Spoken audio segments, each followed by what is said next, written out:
আমরা ছিলাম আলমে আরওয়াহ, সেখান থেকে এসেছি রুহের জগৎ থেকে এসেছি আলমে আসবাব, বস্তু জগৎ। এই দুনিয়ার জীবনটাকে বলা হয় বস্তু জগৎ বা আলমে আসবাব।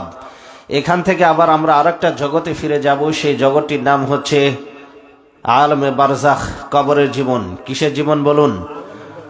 আলমে বারজাখ, কবরের জীবন। এই কবরের জীবনটা কেমন? কবরের জীবনে গেলে কি কি হয়?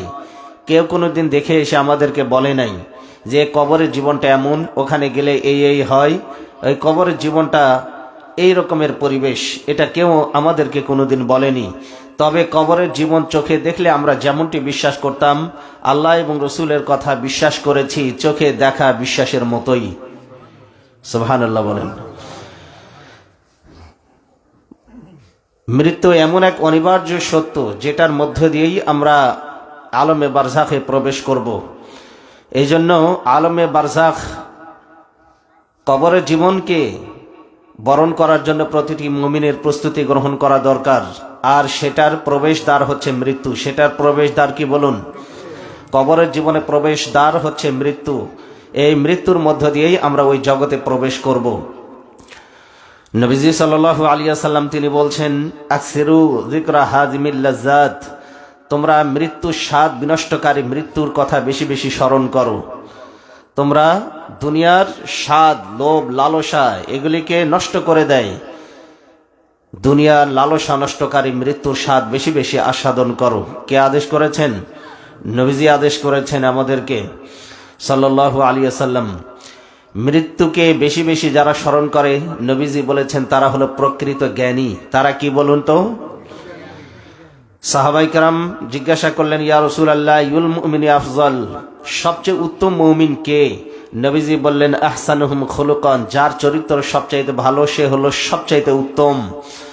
ফা আইয়ুল মুমিনি আকিয়াসু, সাহাবায়ে কেরাম জিজ্ঞাসা করলেন, হে আল্লাহর নবী, কোন মুমিন সবচাইতে জ্ঞানী? জ্ঞানী মুমিন কে? নবীজি বললেন, আকসারুহুম লিল মাউতি যিকরান, যে ব্যক্তি মৃত্যুকে বেশি বেশি স্মরণ করে সেই হলো তোমাদের মধ্যে সবচেয়ে জ্ঞানী মুমিন। কি মুমিন? জ্ঞানী মুমিন। ওয়া আহসানুহুম লিমা বা'দাহু ইস্তি'দাদান উলাইকাল আকিয়াস, মৃত্যুর পরবর্তী জীবনের জন্য যে প্রস্তুতি গ্রহণ করে, নবীজি বলেছেন উলাইকাল আকিয়াস, সে হলো প্রকৃত জ্ঞানী। সে প্রকৃত কি বলুন? জ্ঞানী। নবীজি সাল্লাল্লাহু আলাইহি ওয়াসাল্লাম প্রকৃত জ্ঞানী বলেছেন তাকে।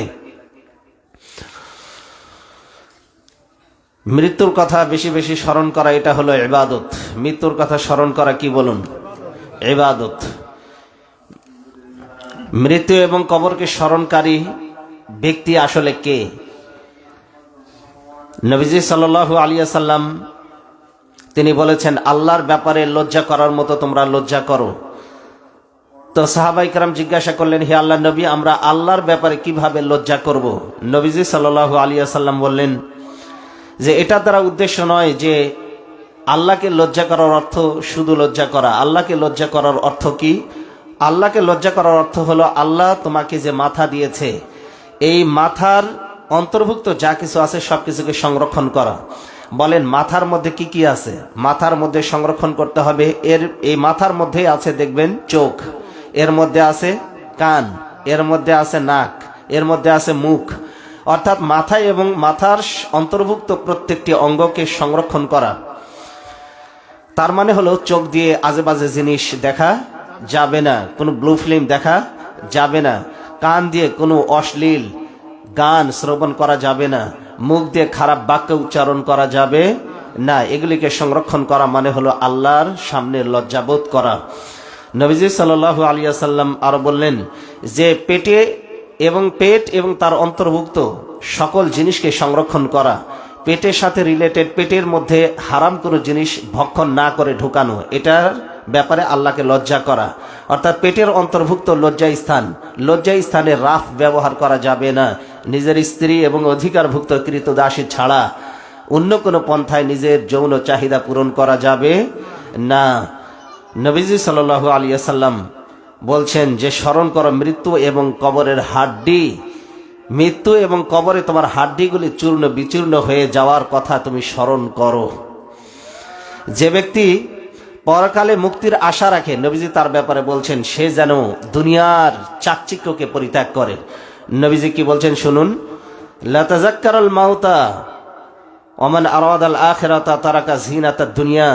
যে ব্যক্তি দুনিয়ার চাকচিক্যকে পরিত্যাগ করে সেই মূলত পরকালে মুক্তির আশা করে। যে দুনিয়ার চাকচিক্যকে পরিত্যাগ করে সে আখিরাতের মুক্তির আশা করে। নবীজি সাল্লাল্লাহু আলাইহি ওয়াসাল্লাম বললেন, আর যে এটা করবে ফাকাদ ইস্তাহিয়া মিনাল্লাহি হাক্কাল হায়া, সে আল্লাহকে প্রকৃত পক্ষে আল্লাহর সামনে সে শরম করে, আল্লাহর সামনে প্রকৃত লজ্জা করে। অর্থাৎ নিজের মাথা এর অন্তর্ভুক্ত সমস্ত অঙ্গ, নিজের পেট তার অন্তর্ভুক্ত সমস্ত অঙ্গকে হেফাজত করা, নিজের লজ্জা স্থান, নিজের চক্ষু, নিজের কর্ণ, নিজের জিহ্বা, নিজের ঠোঁট, এগুলি দিয়ে অশ্লীল বাক্য উচ্চারণ না করা, কোনো অশ্লীল সিনেমার দিকে, কোনো অশ্লীল চিত্রের দিকে নিজের চোখ দ্বারা সেটাকে দর্শন না করা, এই সবগুলি হচ্ছে আল্লাহকে মূলত লজ্জা করার শামিল। নবীজি সাল্লাল্লাহু আলাইহি ওয়াসাল্লাম মৃত্যু কামনা করতে নিষেধ করেছেন। কি করতে নিষেধ করেছেন বলুন? সবাই একটু জবাব দেন কথার। কি কামনা করতে নিষেধ করেছেন? মৃত্যু কামনা করতে নিষেধ করেছেন। নবীজি বলছেন, লা ইয়াতামান্না আহাদাকুমুল মাউত, তোমাদের মধ্যে কেউ যেন মৃত্যুকে কামনা না করে। কেন? তোমাদের মধ্যে কেউ যদি ভালো মানুষ হয়ে থাকে তাহলে সে যদি হায়াত পেয়ে যায়, আরো লম্বা হায়াত যদি পায়, তাহলে পারে সে আরো ভালো কাজের মাত্রাকে বৃদ্ধি করে দেবে, তার আমল নামে আরো ভালো কাজ, নেকির কাজ যুক্ত হতে থাকবে। আর যদি সে খারাপ ব্যক্তি হয় তাহলে মৃত্যু কামনা করো না, কারণ তার এই লম্বা হায়াতের কারণে হতে পারে সে খারাপ কাজ থেকে নিজেকে তওবা করার সুযোগ পাবে। সুবহানাল্লাহ বলেন। এই জন্য যদি একান্ত অপারগ হয়ে যায় কোনো ব্যক্তি, তাহলে হাদিসে যে শব্দগুলি এসেছে সেই শব্দগুলির মাধ্যমে সে মৃত্যুর জন্য দোয়া করতে পারে। মৃত্যুর জন্য কিরকম দোয়া করবে? যদি কেউ নিতান্ত মৃত্যু কামনা করে তাহলে কিরূপ ভাবে করবে নবীজি আমাদেরকে শিখিয়ে দিয়েছেন।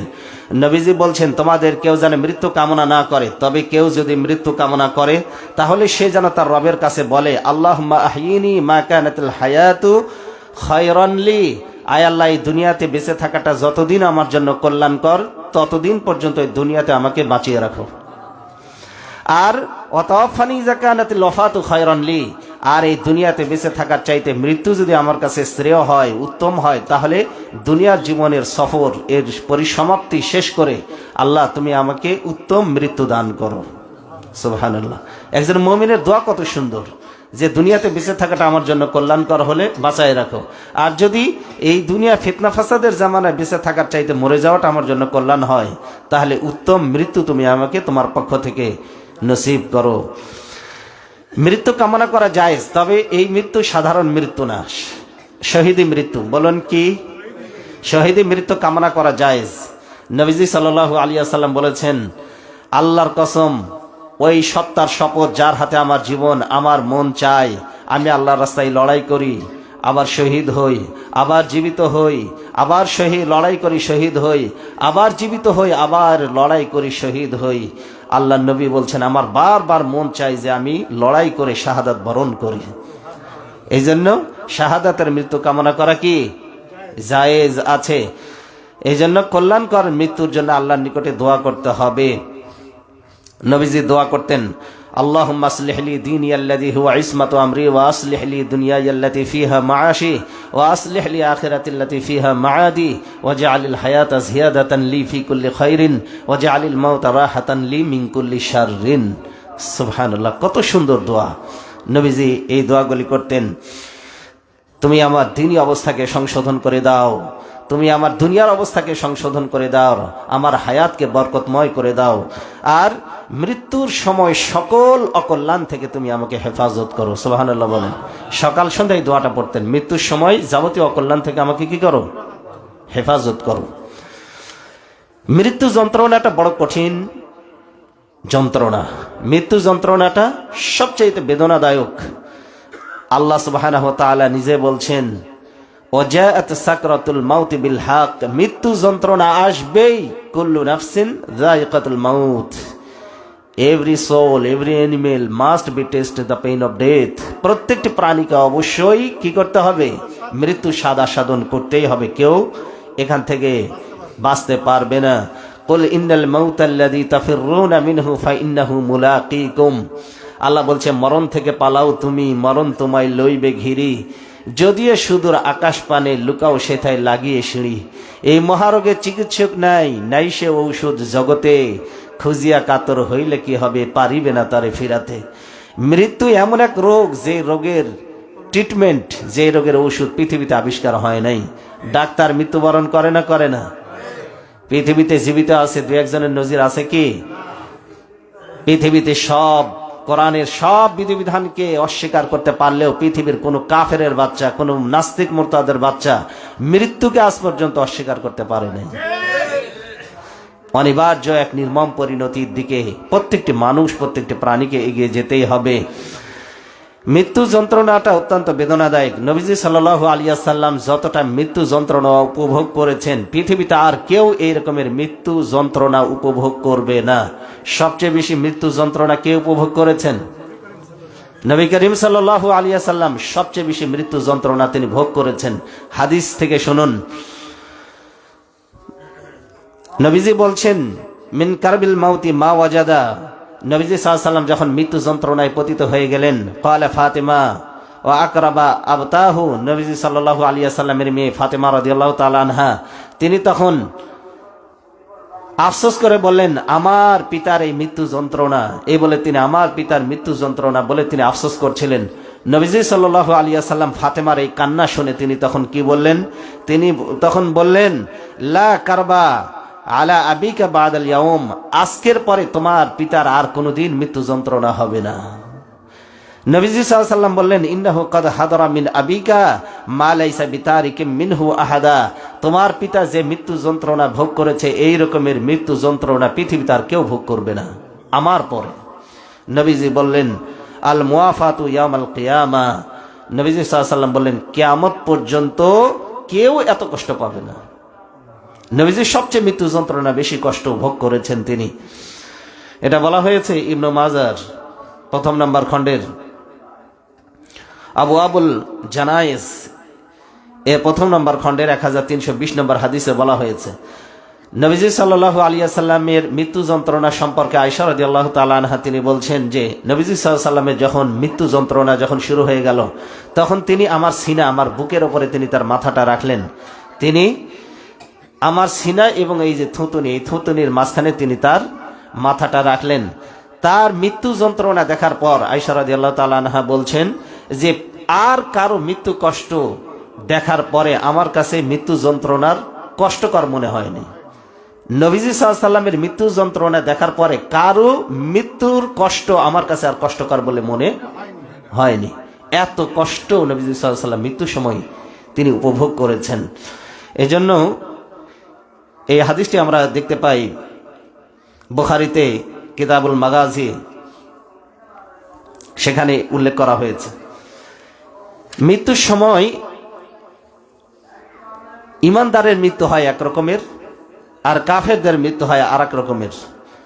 দুইটা মৃত্যুই কোরআন হাদিসে চিত্রিত করা হয়েছে। ইমানদারদের মৃত্যু কেমন হয় দেখুন, আল্লাযীনা তাতাওয়াফাহুমুল মালায়েকাতু তাইয়্যিবিন, আল্লাহ সুবহানাহু ওয়া তাআলা বলছেন, ফেরেশতারা যাদের মৃত্যু ঘটায়, অর্থাৎ ইমানদারদের পুত পবিত্র থাকা অবস্থায় তাদেরকে কি বলবে? ইয়াকুলুনা সালামুন আলাইকুম, তোমাদের উপর আল্লাহর পক্ষ থেকে শান্তি বর্ষিত হোক। ইমানদারদেরকে ফেরেশতারা পুত পবিত্র থাকা অবস্থায় তাদের প্রাণ হরণ করে আর তাদেরকে সালাম অভিবাদন জানায়। তাদেরকে আল্লাহ বলেন, তাহিয়াতুহুম ইয়াওমা ইয়ালকাউনাহু সালাম। মুমিনরা যেদিন আল্লাহর সঙ্গে সাক্ষাৎ করবে সেই দিন তাদেরকে বলা হবে, আল্লাহর পক্ষ থেকে তোমাদের উপরে শান্তি বর্ষিত হোক। সুবহানাল্লাহি ওয়া বিহামদিহি। মুমিন ব্যক্তির রূহ কবজের পূর্বে ফেরেশতারা তাকে আল্লাহর সন্তুষ্টির সুসংবাদ দিতে থাকে। কিসের সুসংবাদ দিতে থাকে বলেন সবাই? জান কবজ করার আগে আল্লাহর সন্তুষ্টির সুসংবাদ দিতে থাকে। আমরা অনেকে মৃত্যুকে অপছন্দ করি, করি না? করি না? কথা জবাব দেন। মান আহাব্বা লিকা আল্লাহ লিকাআহু আহাব্বাল্লাহ, যে আল্লাহর সঙ্গে সাক্ষাৎ করা পছন্দ মনে করে, যে আল্লাহর সঙ্গে সাক্ষাৎ করতে চায়, আল্লাহ তার সাক্ষাতের অপেক্ষায় প্রহার গুনতে থাকে। আল্লাহ তার সঙ্গে সাক্ষাতের জন্য অপেক্ষা করতে থাকে। আর নবীজি বলছেন, অমান কারিহা লিকা আল্লাহ, যে আল্লাহর সঙ্গে সাক্ষাৎকে অপছন্দ করে, লিকাইল্লাহি কারিহাল্লাহু লিকাআহু, নবীজি বলছেন আল্লাহ তার সঙ্গে সাক্ষাৎকে অপছন্দ করেন। এই জন্য ইমানদার মৃত্যুকে ভয় পায় না, কারণ সে মনে করে এই মৃত্যুই তো আমার রবের কাছে আমাকে সাক্ষাতের জন্য টেনে নিয়ে যাবে। এই জন্য ইমানদারের কাছে মৃত্যু হলো তার কাছে পরনের জামার মতো, জুতার ফিতার মতো, সবসময় সে সাথে নিয়ে ঘুরে বেড়ায়, কারণ সে আল্লাহর সঙ্গে সাক্ষাতের জন্য প্রত্যাশা করতে থাকে। এই জন্য মৃত্যুকে কখনো অপছন্দ করবেন না, আল্লাহর কাছে দোয়া করবেন, হে আমার রব, আমি তোমার সঙ্গে এমন অবস্থায় মৃত্যুবরণ করে যেন তোমার সঙ্গে সাক্ষাৎ করতে পারি যে আমার আমল নামাই কোনো শিরকের গুনাহ নেই, তুমি আমার উপর অসন্তুষ্ট নও, এইরকম অবস্থায় যেন আমি মৃত্যু মধ্য দিয়ে আমি তোমার সঙ্গে সাক্ষাৎ করতে পারি। কোন সুবহানাল্লাহ।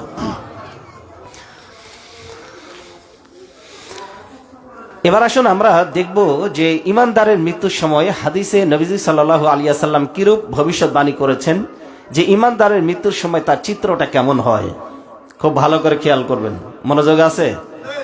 একটু মনোযোগ দেন এই দিকে। বারা ইবনে আজের থেকে বর্ণিত, তিনি বলেন, আমরা নবীজি সাল্লাল্লাহু আলাইহি ওয়াসাল্লামের সঙ্গে একটি জানাজায় আনসারী একজন সাহাবীর জানাজায় গিয়ে উপস্থিত হলাম। সেই সাহাবীর জানাজার কবর খননের কাজ হতে এখনো দেরি, কিছুটা সময় বাকি। নবীজি সাল্লাল্লাহু আলাইহি ওয়াসাল্লাম সেখানে গিয়ে তিনি নীরব অবস্থায় বসে পড়লেন। আমরাও নবীজি সাল্লাল্লাহু আলাইহি ওয়াসাল্লামের সঙ্গে নীরব অবস্থায় বসে পড়লাম। নবীজির হাতে একটা লাঠি ছিল। কি ছিল? লাঠি দিয়ে তিনি মাটির উপরে খোঁচা মারতেছিলেন, দাগ রেখা টানতেছিলেন। আর তিনি হঠাৎ করে আকাশের দিকে তাকালেন, তাকিয়ে বললেন, কি বললেন? যে আল্লাহর আযাব থেকে, কবরে আযাব থেকে আল্লাহর নিকটে সাহায্য কামনা করো, আল্লাহর নিকটে কবরে আযাব থেকে প্রার্থনা করো, আশ্রয় কামনা করো। তিনি এই কথাটা 3 বার বললেন। কয়বার বললেন বলুন তো? বললেন একজন মুমিন ব্যক্তি যখন দুনিয়ার যাত্রা শেষ করে, সফর শেষ করে সে যখন আল্লাহর দিকে রওনা দেয়, তার রূহ যখন আল্লাহর দিকে রওনা দিয়ে দেয়, অর্থাৎ তখন কি হয়? নবীজি সাল্লাল্লাহু আলাইহি ওয়াসাল্লাম বলছেন, আজরাইল আলাইহিস সালাম ফেরেশতাদের একটি বহর নিয়ে ঈমানদার ব্যক্তির সামনে তার মাথার কাছে চলে আসে। সুবহানাল্লাহ। ফেরেশতাদের বিশাল বহর নিয়ে, এমন ফেরেশতা, তাদের বর্ণনা এখানে দেওয়া হয়েছে হাদিসে, তাদের নিকটে এমন ফেরেশতারা আগমন করে যাদের চেহারাগুলি সূর্যের আলোর চাইতে বেশি উজ্জ্বল আলোয় ঝলমলে। সুবহানাল্লাহ বলেন। তারা কি নিয়ে আসে? জান্নাত থেকে সুগন্ধিযুক্ত রুমাল এবং কাফনের কাপড় নিয়ে আসে। এবং এত সুগন্ধিময় কাফনের কাপড় তারা নিয়ে আসে, পৃথিবীতে এত সুগন্ধি আল্লাহ আর তৈরি করেন নাই। এরকমের সুগন্ধিযুক্ত কাপড় এবং সুগন্ধিযুক্ত রুমাল তারা নিয়ে তার সামনে হাজির হয়ে যায়। এরপরে এসে মালাকুল মউত কি বলে? আল্লাহ এখানে আল্লাহ রাসূল বলছেন, ইয়া আইয়াতুহান নাফসুত তাইয়্যিব, হে পুত পবিত্র আত্মা, উখরুজি ইলা মাগফিরাতিন মিনাল্লাহি ওয়া রিদওয়ান, আল্লাহর সন্তুষ্টি এবং ক্ষমার দিকে দ্রুত বের হয়ে এসো। সুবহানাল্লাহ বলবেন না আপনারা? আত্মা, মুমিনের আত্মাকে বলতে থাকে, হে পুত পবিত্র আত্মা, আল্লাহর ক্ষমা এবং সন্তুষ্টির দিকে তুমি বের হয়ে এসো। তখন মুমিনের আত্মা কিভাবে বের হয়ে আসে? নবীজি সাল্লাল্লাহু আলাইহি ওয়াসাল্লাম বলছেন, কোনো গ্লাসে বা কোনো মগে পানি ঢাললে যেমন দ্রুত বেগে মগ থেকে পানি গড়িয়ে পড়ে, মুমিনের আত্মা লাফ দিয়ে আজরাইল আলাইহিস সালামের হাতের মধ্যে চলে আসে।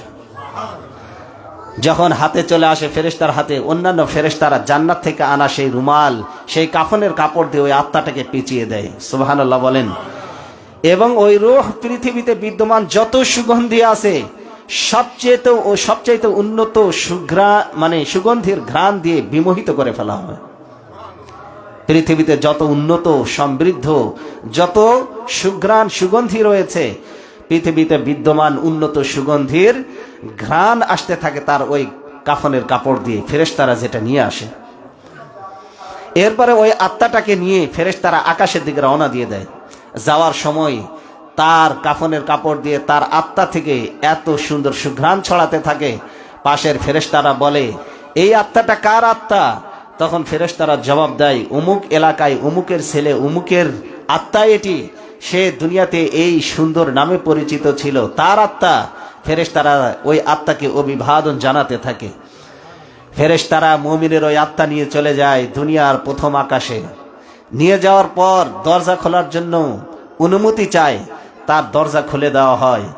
এবং অভিবাদন জানাতে থাকে, যেহেতু তার আত্মা থেকে, তার কাফনে কাপড় থেকে সুগন্ধি ছড়াতে থাকে।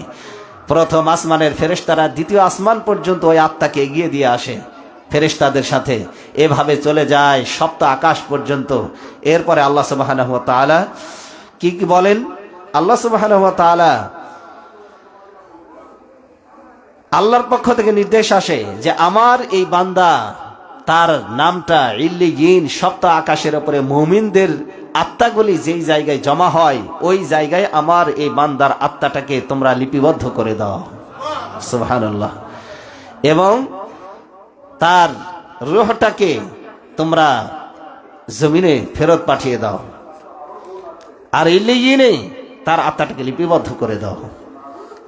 ইল্লিয়িনে যখন তার আত্মাটা যখন চলে যায়, তখন অন্যান্য ফেরেশতা, অন্যান্য যে রূহগুলি যারা তার আগে দুনিয়া থেকে মৃত্যুবরণ করেছে, ওই ইমানদার আত্মাগুলি, ওই পুরাতন আত্মাগুলি তার সঙ্গে দেখা করে আর তাকে অভিবাদন জানাতে থাকে।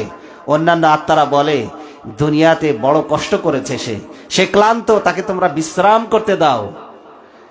তখন এই যে নতুন আগমন করেছে এই পুণ্যবান আত্মা, তখন তাদেরকে জিজ্ঞাসা করে, আমাদের এলাকার অমুক ভাই তো আমার আগে মৃত্যুবরণ করেছে, তাকে তো দেখছি না।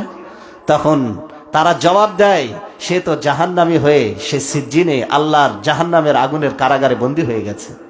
সে তখন আফসোস করতে থাকে তাদের জন্য। এই জন্য মুমিনদের আত্মাগুলির পুনর্মিলন স্থল হচ্ছে ইল্লিয়িন, যেটা সপ্ত আকাশের ওপরে। কোথায় অবস্থিত? সপ্ত আকাশের ওপরে। এভাবে করে নবীজি সাল্লাল্লাহু আলাইহি ওয়াসাল্লাম ঈমানদারের মৃত্যুর চিত্র তিনি অঙ্কন করেছেন হাদিসে। এবার আমরা দেখব একজন কাফেরের মৃত্যু কিভাবে হয়। আগে কোরআন থেকে আমরা রেফারেন্স নিব। কোরআনে আল্লাহ বলছেন, ওয়ালাউ তারা ইয ইয়াতাওয়াফাল্লাযীনা কাফারুল মালাইকাতু ইয়াদরিবুনা উজুহাহুম। হে নবী, তুমি যদি তাদের অবস্থা দেখতে, তারা যখন কাফেরেরা যখন মৃত্যু যন্ত্রণায় যখন পতিত হয়, ইয়াদরিবুনা, আল্লাহ বলছেন উজুহাহুম ওয়া আদবারাহুম, ফেরেশতারা তাদেরকে মারতে থাকে তাদের মুখমণ্ডলের উপরে এবং তাদের পৃষ্ঠদেশে, তাদের পিঠের উপরে, তাদের নিতম্বের উপরে প্রচন্ড মার মারতে থাকে। ফেরেশতারা মৃত্যুর সময় মারে কয় জায়গায়? বলেন, কথা বলেন। দুই জায়গায়, একটা মুখমণ্ডল আর একটা পৃষ্ঠদেশে, পিছনের দিকে প্রচুর মার মারতে থাকে। অযুকু আযাব আল হারিক, তোমরা যন্ত্রণাদায়ক শাস্তির স্বাদ আস্বাদন করো। এভাবে ফেরেশতারা মারতে থাকে আর পিটাতে থাকে। বলা হয়েছে সূরা আন-নাহলের 16 নম্বর সূরার 28 নম্বর আয়াত, আল্লাহ তাআলা উন্নতর বলেন, ফাকাইফা ইযা তাওয়াফাহুমুল মালাইকাতু, ফেরেশতা যখন আঘাত করে, ফাকাইফা ইযা তাওয়াফাতহুমুল মালাইকাতু ইয়াদরিবুনা উজুহাহুম ওয়া আদবারাহুম, তাদের অবস্থা কি হবে সেই সময়, যেই সময় ফেরেশতারা তাদের মুখমণ্ডল এবং পৃষ্ঠদেশে পিটাতে থাকে, তখন তাদের অবস্থাটা কেমন হবে? ফেরেশতাদের মার দুনিয়ার সাধারণ কোন মানুষের মার নয়। ফেরেশতাদের যন্ত্রণা আর আঘাত বড়ই মারাত্মক। আল্লাহ বলছে কেমন হবে তাদের অবস্থা সেই সময় যখন ফেরেশতারা তাদের মুখমণ্ডল এবং পৃষ্ঠদেশে পিটাতে থাকবে। কোরআন এটা বলা হয়েছে সূরা আনফাল 8 নম্বর সূরার 50 নম্বর আয়াতে।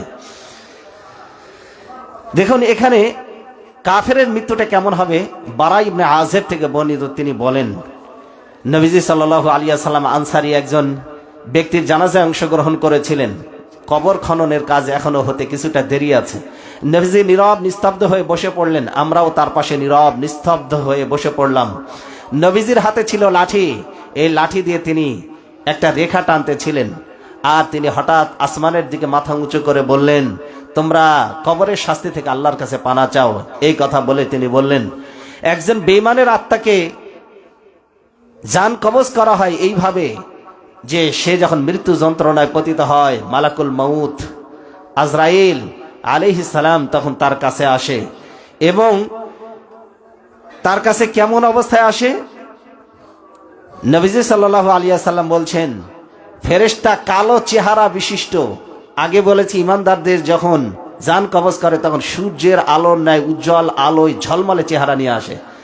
আর বেঈমানের মৃত্যু যখন জান কবজ করা হবে তখন তার কাছে আসবে কালো চেহারা বিশিষ্ট হয়ে। কি বলেন, চেহারা কেমন হবে? এবং চটের কাফন নিয়ে আসবে, ময়লা দুর্গন্ধযুক্ত চটের কাফন, তার দৃষ্টির নাগালের মধ্যে চলে আসবে ফেরেশতা ভয়ঙ্কর আকৃতিতে। এসে মালাকুল মউত তাকে সম্বোধন করবে, তার আত্মাকে কি বলে সম্বোধন করবে? ইয়া আইয়াতুহান নাফসুল খাবিস, হে নাপাক আত্মা, দুষ্ট আত্মা, বদকার আত্মা, বেরিয়ে এসো। কিভাবে বেরিয়ে এসো?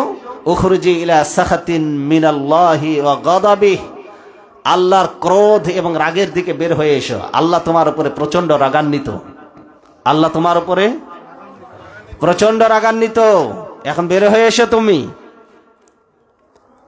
এভাবে ফেরেশতা যখন তাকে ডাকতে থাকবে, তখন সে তার রূহটা বের হতে চাইবে না, তার রূহটা দৌড়াদৌড়ি করতে থাকবে। যখন দেহের মধ্যে দৌড়াদৌড়ি করতে থাকবে, তখন ফেরেশতা তার রূহটাকে ধরে ফেলবে, ধরে এমন ভাবে টান মারবে। নবীজি সাল্লাল্লাহু আলাইহি ওয়াসাল্লাম বলছেন, যেভাবে লোহার শিক তোমরা কাঠের মধ্যে থেকে টেনে বের করো।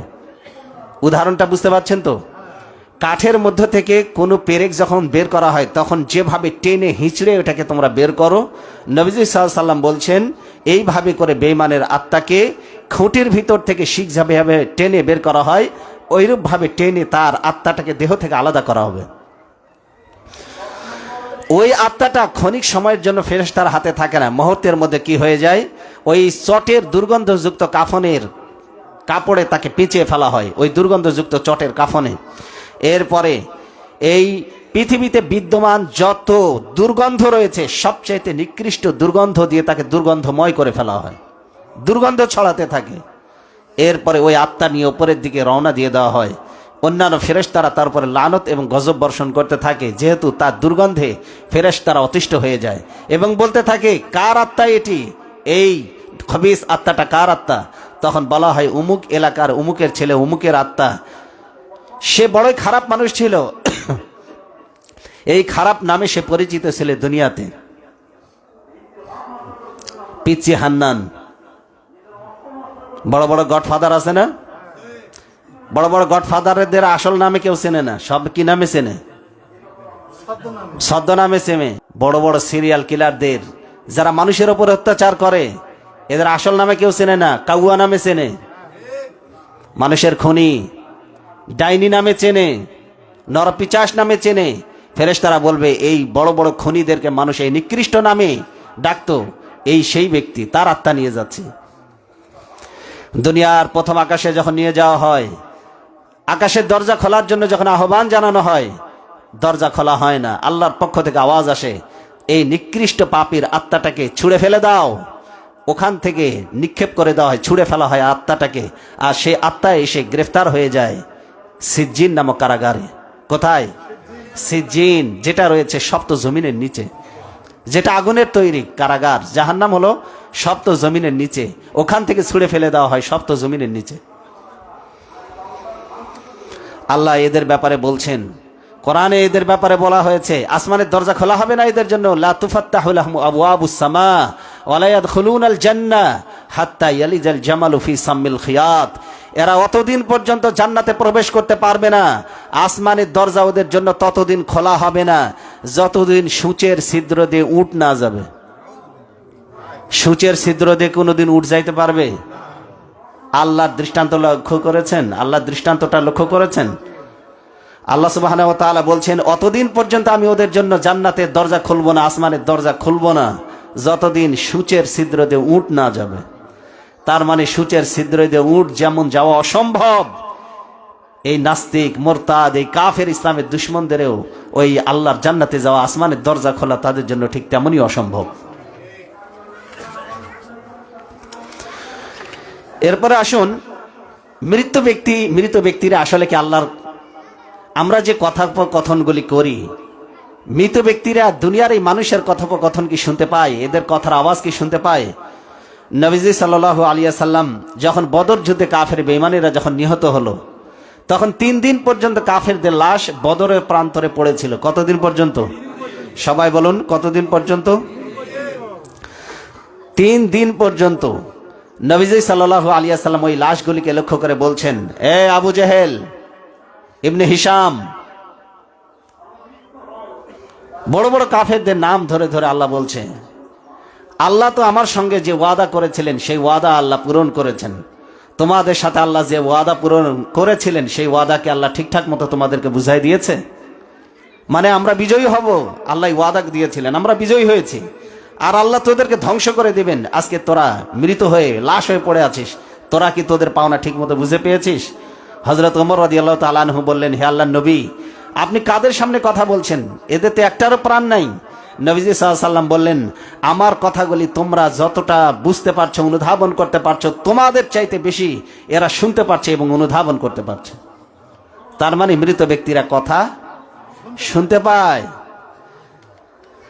নবীজি সাল্লাল্লাহু আলাইহি ওয়াসাল্লাম বলেছেন, লাশ প্রস্তুত করার পরে যখন কাঁধে নিয়ে যখন যাওয়া হয়, নবীজি বলছেন, ফাহতামালাহার রিজালু আলা আনাকিহিম, কাঁধে করে নিয়ে লাশ যখন কবরস্থানের দিকে রওনা হয়ে যায়, ফাইন কানা সালিহাতান, যদি সে নেককার হয় তখন সে কি বলে?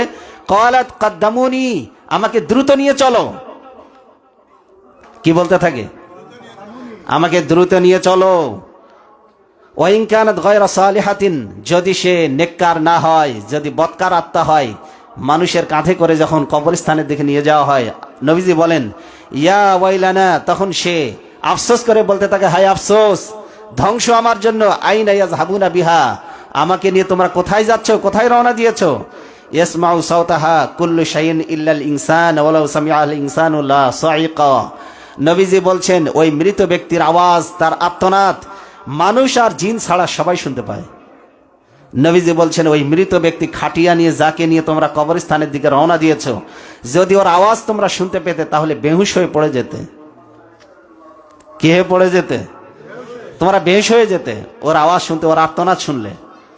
তার মানে মৃত ব্যক্তি সব বোঝার ক্ষমতা আছে না নাই? সব বুঝতে পারে। আপনি আমিও বুঝতে পারবো। নবীজি সাল্লাল্লাহু আলাইহি ওয়াসাল্লাম, ওই যে বললাম বদর যুদ্ধে নিহত 3 দিন ধরে পড়ে থাকা লাশগুলির সাথে তিনি নিজে কথা বলেছেন। এরপরে 3 দিন পরে নবীজি তাদের সাথে কথোপকথন করার পর, আল্লাহ তো তোদের প্রাপ্তি তোদেরকে বুঝাই দিয়েছে, এবার তোরা ফলাফল পাবি। ডেকে ডেকে বলতেছিলেন, হে আবু জেহেল ইবনে হিশাম, এই উমাইয়া ইবনে খালফ, অথচ মরে পড়ে আছে, তোমরা কি নিজেদের পাওনা বুঝে পেয়েছো?